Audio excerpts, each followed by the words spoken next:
Goeiemôre. Ek wil graag vanoggend op hierdie Woensdag met u praat oor waagmoedige gebede. Ek neem u graag na 1 Konings 18 vers 25 tot 46 en u kan dit self gaan deurlees. Maar dit is die gedeelte waar Elia en die Baalpriesters op die berg was. En ons ken daardie verhaal, hoe dat Elia eers die Baalpriesters laat bid het, dat hulle gode vuur uit die hemel moet kom, en daarna het hy gebid, en luister net weer na sy gebed. Here God van Abraham, Isak en Israel, laat dit tog vandag bekend word dat u God is in Israel, dat ek u dienaar is wat op u bevel al hierdie dinge doen. Antwoord my Here, antwoord my tog dat hierdie volk kan besef dat u Here God is, en dat dit u is wat hulle harte weer tot u bekeer. Toe kom daar vuur van die Here af en het verbrand die offer, die hout, die klippe en die grond. Dit het selfs die water in die sloot opgelek.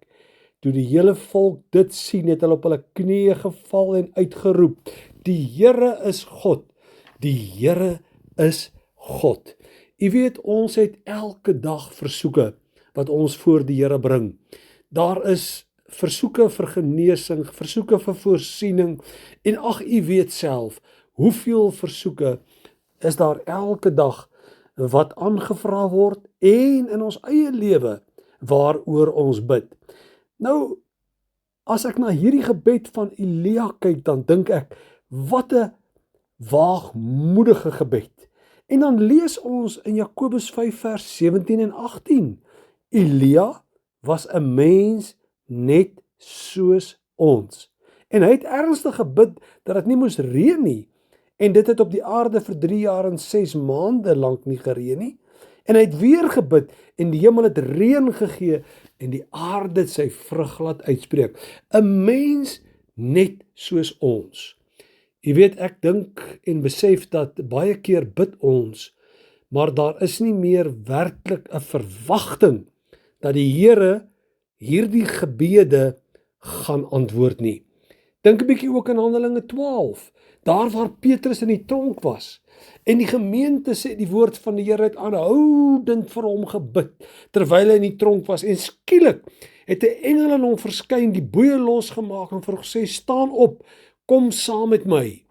Selfs Petrus het gedink dis 'n gees, maar toe hy by die plek kom waar die gemeente bid, het Petrus aan die deur geklop, en toe die diensmeisie oopmaak, het sy gedink dis 'n spook. En sy het vir die gemeente gaan sê, Petrus is hier by die deur.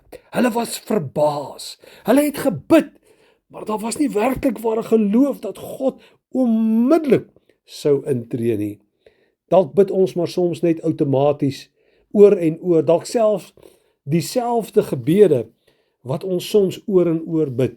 Maar dan, dalk moet ons 'n bietjie anders bid. Dalk moet ons gereed maak, dat ons gebede God verhoog, dat ons gebede nie net outomaties is nie, maar dat ons met 'n honger na die Here toe kom in gebed, dat ons glo en vertrou dat ons gebed voor sy voete in die hemelse gebedsbakke val. Glo met jou hele hart dat hy na jou sal luister. Beleef die verwondering van jou gebede wat verhoor word en loof God vir sy goedheid teenoor sy kinders. Bid waagmoedig en laat God jou verras, sodat jy met trane in jou oë en hart kan jubel oor gebedsverhoring.